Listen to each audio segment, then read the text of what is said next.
Amigos de YouTube, ¿cómo están? Sean muy bienvenidos a un nuevo video del canal en el cual estamos con mucho entusiasmo por reseñar esta serie de... Ay, que se me adelantó una diapositiva. Esta serie de cómics de los archivos secretos X, al menos con ese nombre se conoció aquí en Chile. The X-Files o los archivos X. Aquí en Latinoamérica lo conocimos de varias formas. Estamos muy contentos de presentarlo. Básicamente esto llegó a nuestras manos de una forma un tanto casual. Les cuento un poco el contexto. Estábamos en una conferencia y entre dos, bueno, había varios puestos que vendían distintos tipos de productos y debajo de unas lanas se encontraba una, una serie de 4 cómics de los archivos, los cuales al consultar nos confirmaron que estaban a la venta y, y bueno, no lo pensé más y lo compramos. Además está decirles que llegué a la casa y me los devoré esa misma tarde, ese mismo día, así que no podía no compartirlo con ustedes. Comencemos, ¿les parece? Hablemos un poco de esta serie de cómics que ustedes lo están viendo en pantalla, el número uno. Estas historietas fueron puestas a la venta por la desaparecida editorial estadounidense Topps Comics en enero de 1995. O sea, la saga original ya acaba de cumplir 30 años, lo que se dice pronto. Esta serie, la publicada por Topps Comics, era originalmente una serie regular mensual, con historias originales y que se extendió por 41 números en la versión inglesa. Los guiones estuvieron a cargo de Stefan Petruccia y los dibujos son creación del británico Charles Adlard. La serie regular de esta publicación consta de historias independientes de la versión televisiva, con números unitarios o pequeños arcos argumentales de hasta 3 números, aunque las primeras dos entregas formaban un macro arco en el cual Petruccia estableció una mitología propia apartada de la serie, aunque todo el trasfondo de los personajes es el mismo de la serie. De hecho, tenemos la presencia de, obviamente, Mulder y Scully, de los agentes protagonistas. Eh, También tenemos al fumador, a los pistoleros solitarios y a Garganta Profunda, por ejemplo. Y la similitud de las tramas al estar plagada de conspiraciones, experimentos y encubrimientos orquestados por aquel gobierno que niega tener conocimiento.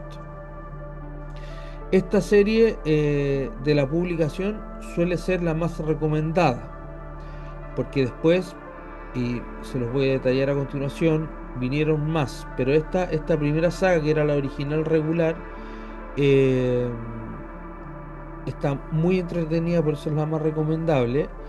Eh, Les insisto, no siguen los capítulos de la serie, pero todo el universo es el mismo, exactamente el mismo.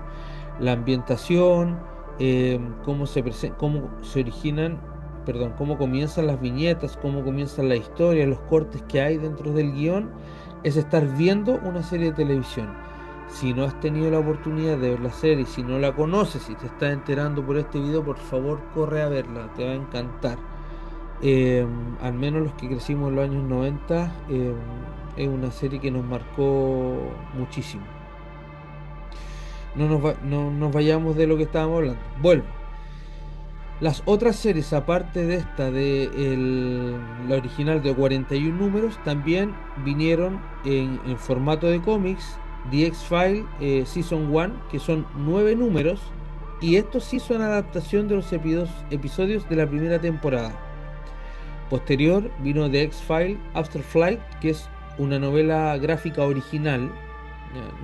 No se apega a los guiones tanto que habíamos visto en esta serie como en lo de la serie de televisión. Posterior a ello tenemos The X-Files Comics Digest, que son especiales no periódicos de tamaño de bolsillo con historias nuevas. Se editaron 3 en total. Después vienen The X-Files Annual, que son especiales anuales, de los cuales se editaron 2. Y The X-Files Ground Zero, adaptación en cómic de la novela original del mismo nombre. Perfecto. Esto, recuerden, en un contexto general de la serie de 41 números original, publicada por Top Comics. Ahora bien, pasemos a lo que respecta a la versión en español de estos cómics, que son los números que yo conseguí eh, y que les explicaba en la introducción del video. Estos cómics, en lo que respecta a su versión en español, podemos mencionar que la editorial española Glenat se hizo con los derechos de la serie, comenzando su publicación en 1996. Quiere decir que los números que tengo aquí a mi lado ya cumplieron 30 años. Si bien las ventas en un principio fueron buenas, la editorial también sufrió retraso del envío del material desde Estados Unidos, lo que hizo que la serie se editara de forma errática, cancelándose lamentablemente en el número 11, a solo un número de completar el macro arco inicial de la serie, que les comentábamos de estos 41 originales en inglés. Estos ejemplares aún se pueden encontrar con relativa facilidad, sobre todo de segunda mano, en Mercado Libre, Amazon o eBay, que para poder hacer este video y hablarles de esta recomendación, lo estuve buscando y sí, los pueden encontrar. Me imagino que habrá grupos o foros en Facebook y en otras redes sociales que también quizás les pueda permitir adquirirlos si se animan a ello. Pasando ya a lo que corresponde al apartado gráfico de estos cómics, no estuvo exento de polémicas, ya que lo más criticado de los primeros números fue la falta de parecidos físicos de los personajes dibujados por Adler con Gillian Anderson y David Duchovny, que son los eh, actores protagonistas de la serie. La calidad del trabajo de Adler quedó patente cuando dejó la serie y en su reemplazo llegaron Alex Saviuk y Gordon Purcell. El arte en estos siguientes números, eh, si bien es cierto, se volvió más realista, porque los personajes se parecían más a los actores, eh, pero con poca expresión en los rostros y un dibujo más bien estático y de aspecto anticuado. Uno de los elementos más icónicos de esta serie fueron las portadas de Miran Kim, trabajadas en la base de la fotografía de los actores, conocidas igual por ser usadas después en muchos pósters e imágenes publicitarias. He tenido la oportunidad no de leerlos completos los siguientes, pero sí he visto imágenes en lo que respecta a los números posteriores a los dibujos de Adler, y si bien es cierto, efectivamente se parecen más los personajes, no hace falta que sean tan parecidos con los que se ve en estos primeros números, del 1 al 11 de los que se publicaron en español. Es pero perfecto, porque en ningún momento se pierde la noción de que estamos hablando de los mismos personajes. Se comportan igual, el desarrollo es el mismo, los mismos conflictos. De hecho, de eso quiero pasar a hablar a continuación. Hacerles una breve síntesis y contarles de lo que se tratan los 4 números que yo tengo en mi poder. Perfecto. Ok, arranquemos con el primero, que es el que ustedes están viendo en pantalla. Este número 1, la historia lleva como título No abrir hasta Navidad. Y me encanta. Lo que había olvidado contarles, yo en algún momento tuve este número, lo compré en su momento cuando lo vendían en kioscos. Pero al vivir en región, muy alejado de los grandes centros urbanos, nunca supe del número 2, nunca me enteré de que llegó hasta ahora, que estuve haciendo pequeñas investigaciones para poder hacer el guión de este video. y me encontré con la sorpresa muy grata de todos los números de qué se trataba cada uno y la verdad es que me quedé con muchas ganas de quizás haber conseguido más y igual no pierdo la oportunidad en algún momento si consigo otros números, créanme que me voy a hacer con ellos. Bueno, vuelvo sobre el número uno, No abrir hasta Navidad. Es una historia que gira sobre el robo del último secreto de Fátima desde el Vaticano. ¿Ya? Les insisto, comienzan tal cual la serie, con la descripción del lugar, de la fecha, de la hora. Por ejemplo, este que les menciono, el no abrir hasta Navidad, les voy a leer aquí en directo, en vivo, perdón. Por ejemplo, comienza en Nuestra Señora de Fátima, Brooklyn, Nueva York, miércoles, 1:10 de la mañana. Tal cual, si ustedes vieron la serie, tal cual comienzan los capítulos de la serie o escenas o las escenas dentro de la misma. El número 2 que podemos ver aquí en pantalla, si me acompaña mi amigo de la presentación, aquí están, se llama Un pasado hecho añicos y nos cuenta sobre el incidente Neola, que Neola aquí en la historia es una pequeña localidad de Kansas donde en 1948 54 testigos, perdón, aseguran haber visto una nave alienígena. Cualquier cosa que les cuente es spoiler, así que prefiero que se queden con la síntesis y eh, si están interesados, si les entusiasma saber de qué se trata cada uno, escríbanlo en los comentarios, se los puedo ir contando y si es que no adquieren también los números. ¿Ya?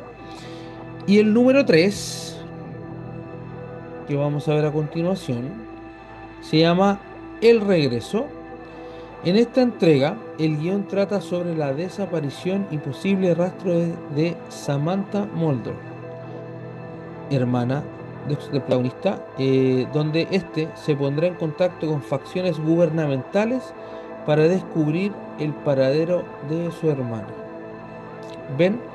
Si se dan cuenta, sigue los mismos trasfondos, lo que hablábamos al inicio del video, sigue los mismos trasfondos, la misma historia, la línea temporal es exactamente la misma, solamente que son casos que eh, se guionaron en paralelo. ¿Ya? Y el número 7 que aquí la portada no la tengo, en español se tradujo como El asesino del taladro, pero en inglés tiene el título de Ópera de Trepanación, que me parece mucho más acertado y adecuado para lo que, para lo que vamos a leer y la explicación del guión. Y aquí nos presentan el caso de un homicidio. Fija su atención sobre nuestra pareja de protagonistas. Es muy interesante ver que en algún momento eh, el gato pasa a ser el ratón en este tren de aventura de nuestros protagonistas. Eso respecto a los 4 números que yo compré en la ocasión que les mencionaba, el uno, el 2 y el 3 y el 7 en español de esta serie que en nuestro idioma, en la lengua de Cervantes, llegó hasta el número 11 y después se dejó de publicar. Y en el último apartado que quería hablarles en este video es, creo que uno de los más interesantes que me reencontré porque lo había olvidado, con el número que tenía, que en algún momento lo regalé, creo que regalé ese número, pero ahora me encontré con que la estructura eh, comienza obviamente con la historia principal, con el cómic propiamente tal, y después continúa con artículos, artículos que son bastante interesantes, los tengo acá a mano. Por ejemplo, en el número uno nos habla de los archivos como fenómeno cultural. Y son artículos bastante interesantes, muy bien hechos, con estructura periodística a la antigua, con periodistas a la antigua. Y es bastante completo, me entregaron harta información no sé si es conocida, pero una interesante manera de plantearlo. En el número 2, si mal no recuerdo, sí, tenemos que el artículo trata sobre Chris Carter, que es el productor y quien creó la serie. De hecho, el artículo se llama Chris Carter de profesión, sus misterios. En el número 3 nos habla, ¿sí? En el número 3 el artículo nos habla de la producción videográfica de series que tuvo la serie, cómo se publicó, tanto en VHS como en DVD. Hay detalles también interesantes que no viene al caso detallarlo, pero que lo podrán encontrar si les interesa. Y el último, el número 7, ¿sí? El número 7 tiene el artículo, habla de...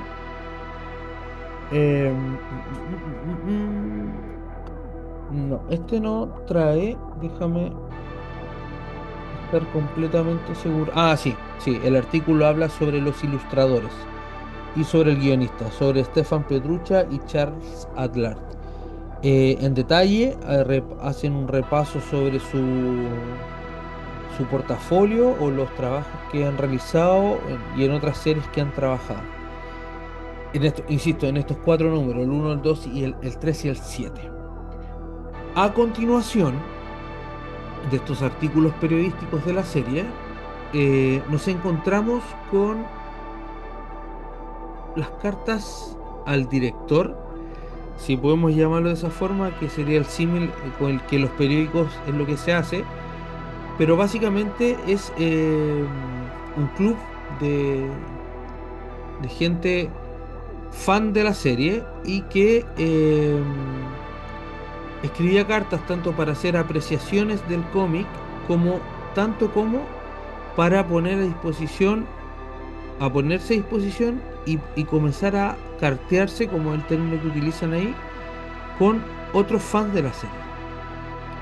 Y es algo, ¿y por qué lo rescato? Porque primero es un factor nostálgico, obviamente, estamos hablando de una publicación de hace 30 años, cómo era la estructura, que no se parece a bueno, ya en papel, así que ya tiene un factor que no vemos mucho en estos días. Pero cómo nos manifiesta, nos testifica cómo era la manera en que entraban en contacto, en este caso, los fanáticos de la serie. Claramente, otros fanáticos de otras series, otros fans, también utilizaban las mismas formas.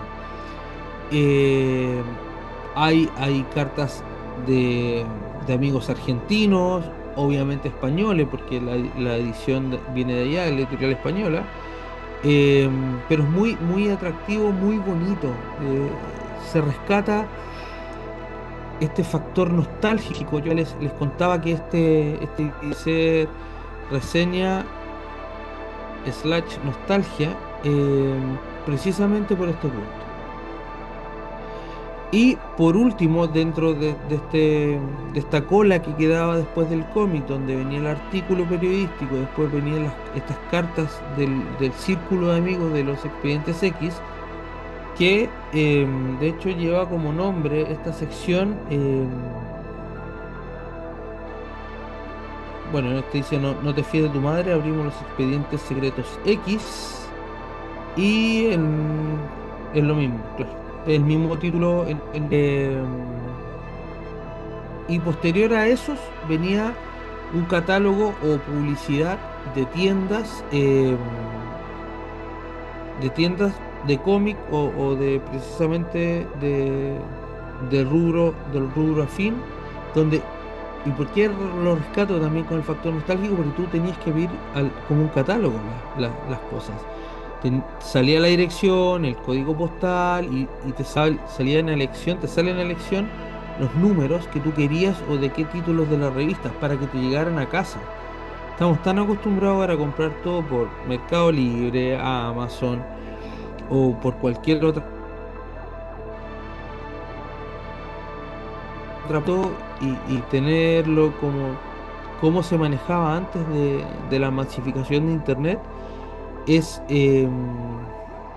un muy bonito, una muy bonita sensación, que se las recomiendo totalmente, obviamente a quienes vivieron en esa época y a quienes no, y a quienes les levanta o les provoca cierta curiosidad, bienvenidos, pues, bienvenidos a este mundo maravilloso de, de la conexión a Internet, y que lo vivíamos de esa forma. Eso, cargan más amigos, creo que ha sido una reseña bastante bonita, la he disfrutado harto. Si cualquier cosa que necesiten saber sobre los números o lisa y llanamente que entremos en contacto y hablemos de la serie, por favor no duden en colocarlo en los comentarios o un mensaje directo, como quieran. Los invito a participar. Muchas gracias por compartir con nosotros, muchas gracias por estar ahí. Les deseo, donde estén, tengan una excelente y maravillosa jornada y un abrazo especial para nuestros amigos que realizan funciones nocturnas y trabajos en turnos de noche, y que nos escuchan y nos sintonizan para acompañarles. Un abrazo gigante, muchas gracias y nos vemos en una próxima oportunidad. Adiós.